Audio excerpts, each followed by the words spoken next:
오늘의 30일 기도학교 주제는 오늘 설교 제목이기도 하고 현수막에 붙어있는 골방의 기도로 하늘을 열라라는 주제로 정했습니다. 성경을 이렇게 찾아보면 하늘이 열렸다는 표현이 나오는 곳들이 한 6, 7군데 정도 나옵니다. 구약부터 신약으로 쭉 가면 제일 처음 나오는 것이 야곱이죠. 야곱이 베델에서 돌베개 하고 자다가 이제 사닥다리가 하늘에서부터 땅에 이렇게 연결되어 있는 그래서 천사들이 오르락내리락 하는 것을 보게 되고 하나님의 말씀을 듣게 되는 그러한 환상을 보게 됩니다. 하늘이 열리게 된 거죠. 에스겔 선지자는 2차 포로로 바벨론에 잡혀가 있었는데 포로로 잡혀간 지 5년이 되었을 때 갑자기 하늘이 열리면서 하나님의 모습이 보이기 시작했고 그리고 하나님의 말씀이 특별히 임했다. 하나님의 말씀이 저항할 수 없을 정도로 강력하게 에스겔에게 임했다. 이런 말이고, 그리고 하나님의 영이 이렇게 하나님의 권능이 에스겔 위에 머물러 있었다. 이렇게 성경이 기록하고 있습니다. 포로로 잡혀간 곳에서 하늘이 열리게 된 거죠. 신약으로 넘어오면 이제 스데반 집사님이 나오는데 성령이 충만한 가운데 설교했을 때 하늘이 열리게 되면서 스데반은 참 유일하게도 예수님께서 하나님 보좌 우편에 서 계신 것을 이렇게 보게 되는 그런 일이 일어났습니다. 베드로가 기도 시간에 지붕에 올라가서 기도하고 있었을 때 사도행전 10장에 하늘이 열리면서 보자기가 내려와서 보자기 환상을 통해서 하나님 앞으로 하실 일들을 가르쳐 주시는 그런 일들이 일어나게 된 것이죠. 그리고 사도 요한은 반모섬에 유배를 간 상황에 있었는데 거기에 있을 때 하늘에 열린 문이 이렇게 보이면서 이제 올라오라 그래서 쭉 올라가 가지고 이제 하나님 나라의 모습을 다 보고 듣고 그것을 이제 편지로 써 가지고 남겨 놓은 것이 요한계시록이라는 책입니다. 그리고 오늘 본문에 나오는 예수님께서 세례 받으시고 기도하실 때 하늘이 열렸다 이렇게 기록을 하고 있습니다. 그 성경에 하늘이 열렸다는 기록은 사실 많이 나옵니다. 6번. 그리고 나다나엘에게 한 번 나오는데 그 예수님께서 그냥 이렇게 말씀하신 것이고 6가지 경우들이 나오는데 여러분 이 6가지 모두 다는 하나님이 하늘을 열어주셔야 됩니다. 모두가 하나님이 열어주셔야 되는 건데 근데 크게 나누면 2가지로 나눌 수 있습니다. 하나님께서 일방적으로 열어주신 거 그게 3가지 정도 됩니다. 앞에 말했던 야곱 그리고 에스겔 그리고 스데반 집사님 같은 경우 하나님께서 일방적으로 그냥 하늘을 열어주셔서 보게 하셨습니다. 말씀하셨고 경험하게 해주신 거죠. 그런데 나머지 3개는 인간 편에서 어떤 행동을 했을 때 하나님께서 하늘을 열어주셨다 이렇게 이제 성경이 우리에게 알려주고 있습니다. 그러니까 굉장히 이제 우리에게는 소망적인 말씀인 거죠. 예를 들어서 우리 인간이 어떤 노력에도 불구하고 아무리 노력해도 안 되고 하나님만 열어주신다고 성경에 기록되어 있다면 우리는 아무것도 할 게 없어요. 하늘을 열기 위해서. 그런데 성경에서 우리가 어떤 행동을 했을 때 사람이 뭔가를 했을 때 하나님께서 하늘을 열어주신다고 하는 기록이 있다면 우리가 해야 될 것은 하나님 앞에 열어달라고 그 행동을 하는 거죠. 그러면 하늘을 열어주실 거니까. 이게 이제 우리에게는 소망이 되고 복음이 된다는 거죠. 자, 인간 편에서 하늘을 열기 위해서 해야 됐던 행동은 무엇인가 하면 기도하는 것입니다. 기도하는 것. 베드로가 아까 말씀드린 기도 시간에 제6시 기도 시간에 우리로 말하면 12시입니다. 12시 기도 시간에 그 유대인들의 집에 지붕이 있으니까 지붕에 올라가서 기도할 때 하늘이 열렸습니다. 기도할 때. 규칙적으로 정기적으로 습관적으로 기도하던 그 시간에 하나님은 찾아오신다는 거죠. 하늘을 열고 하나님이 하시는 놀라운 일들을 가르쳐 주신다라고 하는 겁니다. 사도 요한은 기도했다는 표현이 없는데 충분히 짐작할 수 있습니다. 목회자가 교회에 목회하던 목회자가 로마 황제의 박해 때문에 반모섬이라는 곳에 유배를 갔는데 거기 가서 뭘 하겠습니까? 하나님 앞에 기도할 수밖에 없는 거고 주의 날에 주일이 되었을 때 성령께서 오시는 일을 경험하기도 하고 그래서 내가 너에게 지금 보여주는 것을 다 기록해라. 그 말씀을 듣기도 하고 그리고 하늘문이 열리는 것을 보았다는 말은 이 반모섬에 유배간 사도 요한은 늘 하나님 앞에 기도하고 7 교회를 위해서 눈물로 하나님께 무릎을 꿇고 있었던 거죠. 그랬더니 그 7개의 교회에 대한 하나님의 말씀을 사도 요한을 통해서 부어주신 것이죠. 그리고 오늘 예수님은 분명히 기록하고 있습니다. 오늘 본문에 기도하실 때에 예수님께서 세례를 받으시는 이야기는 마태, 마가, 누가, 공관복음에 다 나옵니다. 근데 기도하셨다는 말씀은 누가복음밖에 없습니다. 누가복음. 유일하게 여기에 기록되어 있는 표현입니다. 우리 편에서, 인간 편에서 하늘은 어떻게 열 수 있는가? 기도입니다. 기도할 때 하늘이 열린다. 누가 하늘을 열 수 있겠습니까? 보신 대로 베드로, 사도 요한, 예수님 편에서 보신 대로 기도하는 사람이 열 수 있습니다. 기도하는 사람이. 기도는 하늘 문을 여는 열쇠입니다. 기도하지 않으면 하늘이 안 열리는 거예요. 하나님 일방적으로 은혜 주셔서 열어주실 수는 있겠지만 기도하지 않으면 하늘을 볼 수 없는 거예요. 하늘을. 두드리라 그리하면 열린다. 구하라 찾으라 두드리라. 이 말은 계속 기도해라 이런 말이잖아요. 그리고 하나님의 명령이잖아요. 구하라 찾아라 두드리라고 했으니까. 그리고 그렇게 되면 구할 것이고 찾아낼 것이고 그리고 문이 열린다. 약속이잖아요. 여러분, 하나님께 두드리면, 기도하면 하나님이 문을 열어주신답니다. 하늘을 열어주신대요. 그리고 기도하라는 이야기인 거죠. 그리고 3번씩이나 반복했다는 말은 너희들이 계속해서 기도하면 내가 반드시 열어준다. 이런 하나님의 확실한 약속입니다. 그러니까 사모해야 되는 거죠. 사모해야 되는 거예요. 우리의 가장 큰 이제 어려움과 문제는 뭐냐면 사모하지 않는다는 거예요.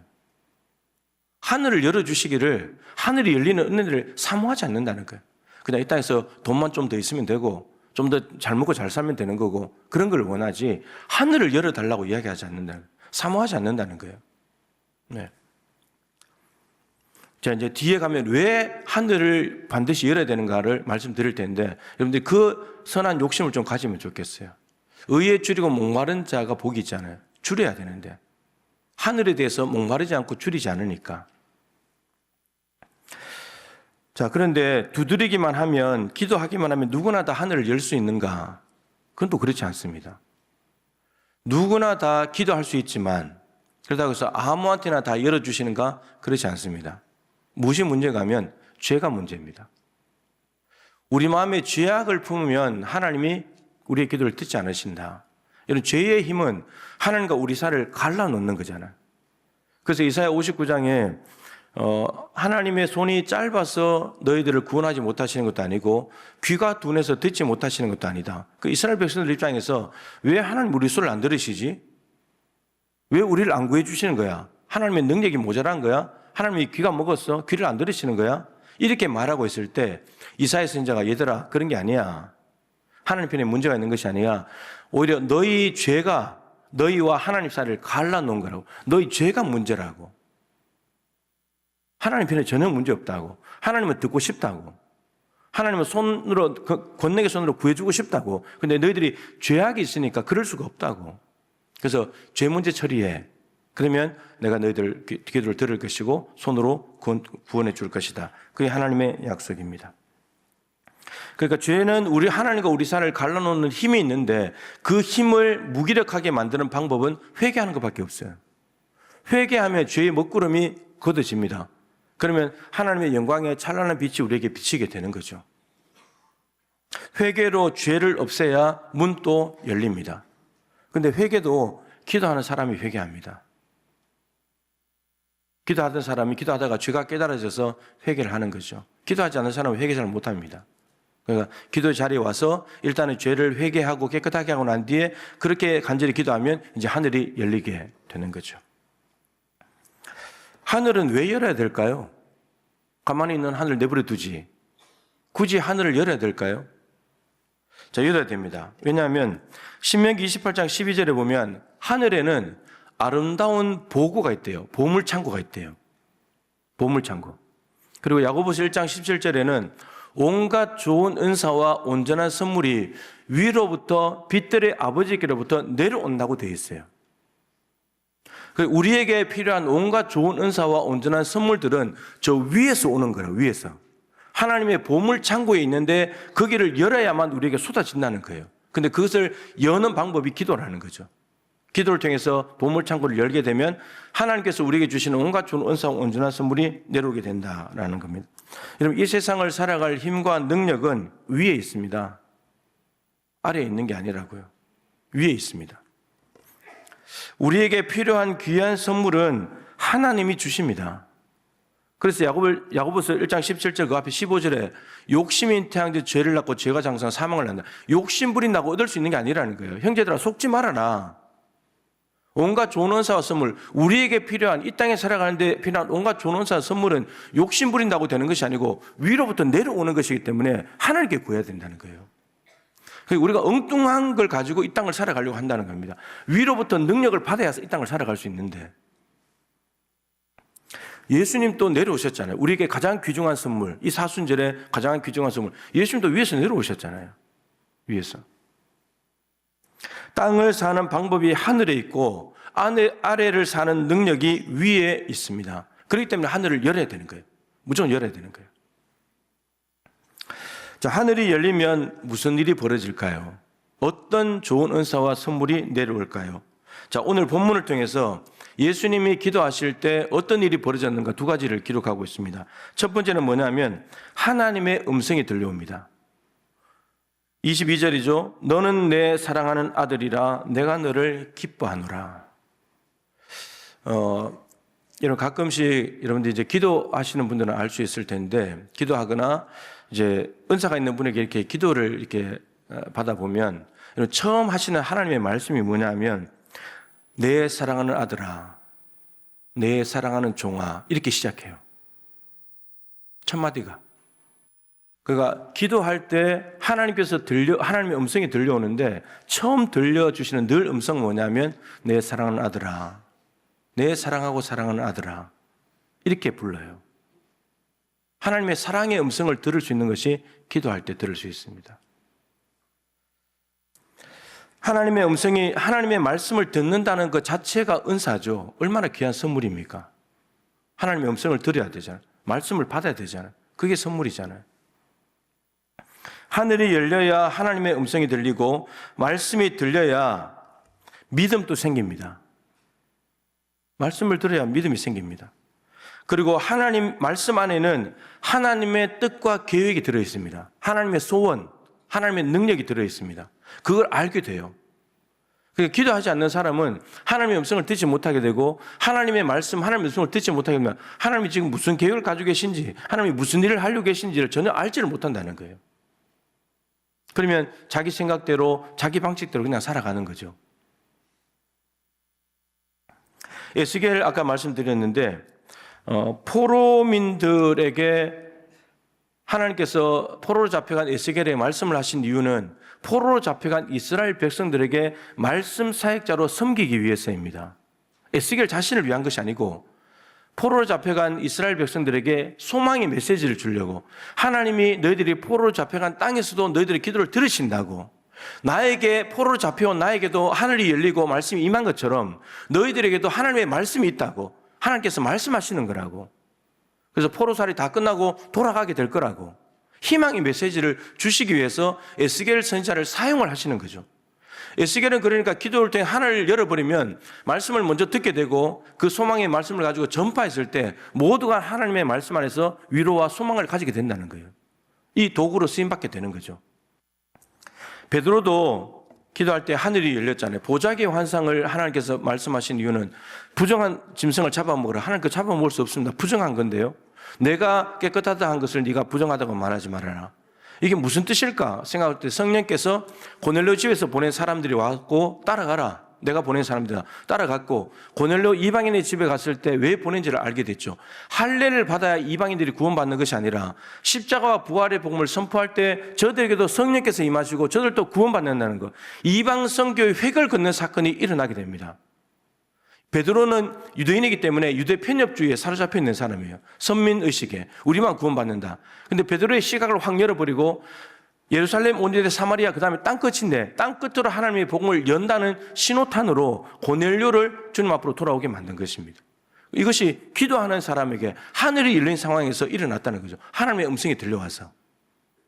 기도하지 않는다면 이런 음성을 듣게 되지 못할 것이고, 이방인은 여전히 구원받게 있는 사람이고, 우리는 유대인이니까 우리만 구원받아서 이렇게 살아가게 되겠죠. 하나님의 비밀과 계획을 전혀 못 알아차리게 된다는 겁니다. 그래서 하늘을 열면 하나님의 음성이 들려옵니다. 하나님의 말씀을 듣게 되는 거죠. 두 번째는 오늘 예수님께서 기도하실 때 성령께서 오셨답니다. 하나님의 영이 내려오셨다는 거죠. 비둘기 같이. 성령이 임하시게 되면 왜 임하시는가? 베드로처럼 고넬료의 집에서 보낸 사람들이 왔을 때 베드로는 이방인인데 내가 왜 따라가? 이런 생각이 있었거든요. 그런데 성령께서 따라가라. 내가 보낸 사람들이다. 그래서 지금 하나님께서 베드로가 성령께서 무엇을 어떻게 해야 될지를 안내해 주시는 거죠. 인도해 주시는 거예요. 이게 성령께서 임하셔야 되는 겁니다. 그리고 예수님처럼 귀신을 제압하고 그리고 전도를 복음을 전해서 하나님 나라를 전파해야 될 때 선한 일을 하기 위해서 하나님의 능력이 필요하잖아요. 같은 책 누가복음 11장 20절에 내가 하나님의 손을 힘입어 귀신을 쫓아내는 것이라면 벌써 하나님 나라가 너에게 임했다. 이 손은 하나님의 권능. 마태복음은 성령으로 번역했습니다. 하나님의 성령이죠. 성령이 예수 안에 오셨기 때문에 이 성령의 권능으로 귀신을 제압하고 귀신에게 사로잡힌 영혼을 구원하신다는 겁니다. 베드로도 그것을 잘 알기 때문에 사도행전 10장 38절에서 하나님이 나사렛 예수에게 성령과 능력을 기름 붓듯 하셨음에 저가 두루다니시며 착한 일을 행하시고 마귀에게 눌린 모든 자를 고치셨다. 이는 하나님이 그와 함께 하심이라. 하나님께서 아들을 이 땅에 보내놓고 그 예수님과 함께하는 방법은 성령을 보내시는 겁니다. 성령을 기름 부으시는 거죠. 성령이 오시면 능력을 받게 되니까. 그리고 더 나아가서 사도 요한은 아까 말씀대로 먼저 하나님 나라를 보고 왔잖아요. 성령의 감동이 돼서 먼저 가서 하나님 나라를 경험하고 와가지고 이 로마 황제 받기 때문에 7교회에 자기가 목회하던 성도들이 환난 가운데서 믿음을 버릴까, 내가 박해가 없는 유대교로 다시 가버릴까, 재산 몰수당하고 가족들이 죽어가고 믿는 동료들이 순교를 당하니까 두려움에 떨고 있는 그들에게 너희들이 승리자다. 내가 하나님 나라 갔더니 우리 교회 성도들이 순교당한 성도들이 거기에 있더라. 로마 황제가 승리자가 아니라 저들은 패배자고, 하나님 나라 가면 이 땅에서 승리자 같은 사람이 패배자가 되고 패배자 같은 사람이 승리자가 된다. 이게 성령께서 사도 요한에게 말씀하시고 알려주신 내용들이에요. 그거를 전했을 때 7교회 성도들은 엄청나게 위로가 됐겠죠. 하나님의 뜻을 이행하는 성령님에 이끌려서 도구로 쓰임받게 되는 거죠. 스데반이 참 중요한데, 스데반은 기도하지 않았고 설교할 때 성령께서 강력하게 임해서 설교를 했는데 유대인들이 그 설교를 듣고 이를 갈았습니다. 마음에 찔려서 어떻게 저런 설교를 하지 하면서 이를 갈고 있는데 그때 하늘이 열리면서 예수님을 보게 되었습니다. 그래서 스데반이 또 그것을 그대로 이야기했죠. 내가 예수님께서 하나님 우편에 쓰신 것을 본다고. 그랬더니 달려 들어가지고 스데반을 돌로 쳐서 죽입니다. 그때 스데반이 했던 고백이 이거죠. 주님, 저들의 죄를 용서해 주십시오. 예수님처럼 똑같이 자기를 돌로 치는 사람들 향해서 용서해 달라고 합니다. 천사의 얼굴같이 빛났더라. 여러분, 성령이 임하게 되면 예수님께서 하늘이 열리고 예수님이 쓰신 것을 보고 성령이 임하게 되면 여러분, 예수님과 닮은 삶을 살아갈 수 있게 됩니다.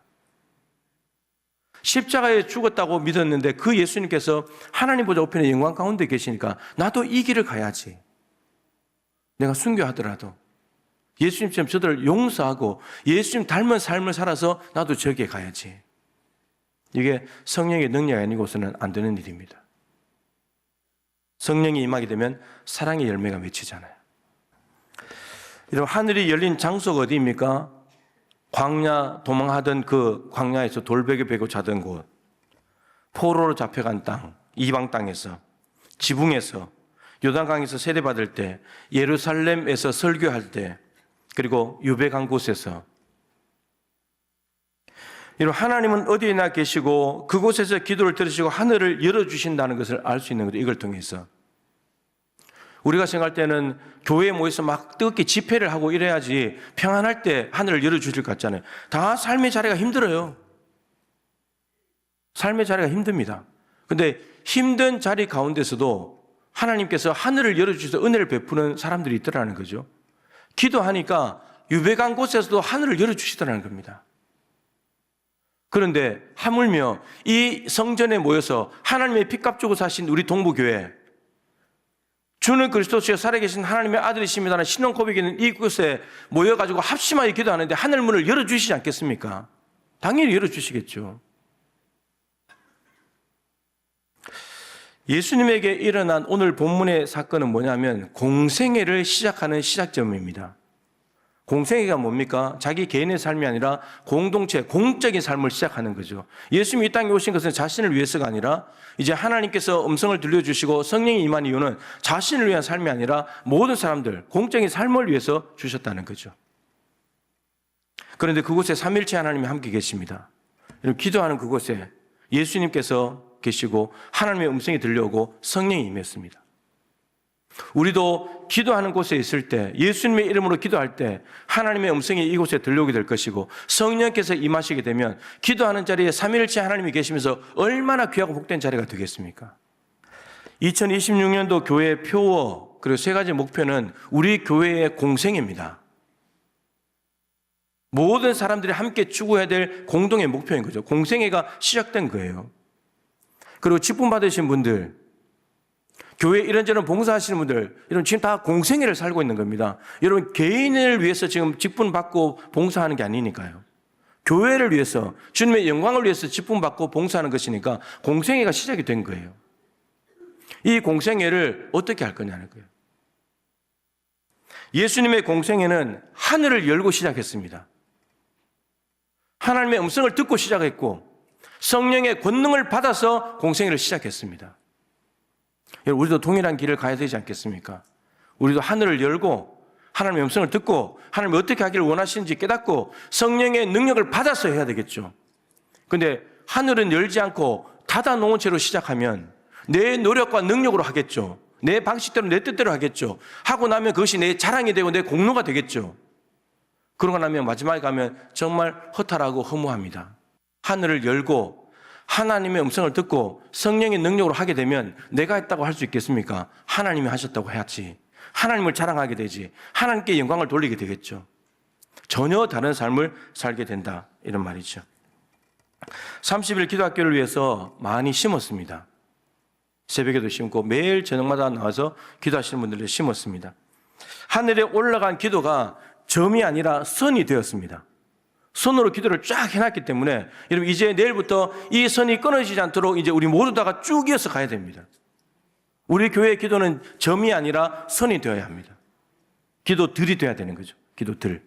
30일 기도학교를 통해서 여러분 각자의 공생애를 점검하시면 좋겠습니다. 내가 공생애를 어떻게 지금 하고 있는가. 그래서 날마다 30일 기도학교에서 하면서 날마다 저녁마다 하늘을 열어가지고 삼일체 하나님이 주시는 온갖 좋은 은사와 온전한 선물을 받아가지고 하나님의 뜻을 이루어드리고 하나님의 그 계획에 동참하는 도구가 되고 하나님 나라를 경험하게 되고 누리게 되는 우리 교회, 우리 성도들 될 수 있기를 주님의 이름으로 축복합니다.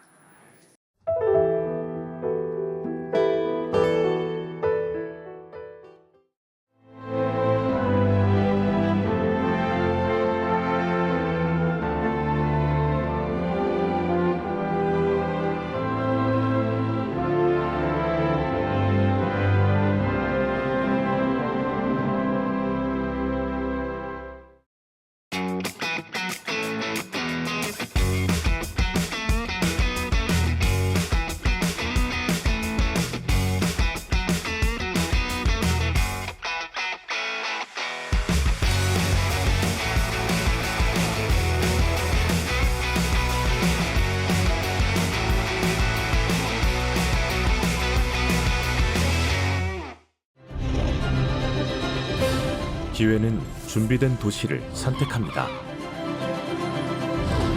대지엔 바이오, 반도체, 도심엔 문화, 하늘엔 우주.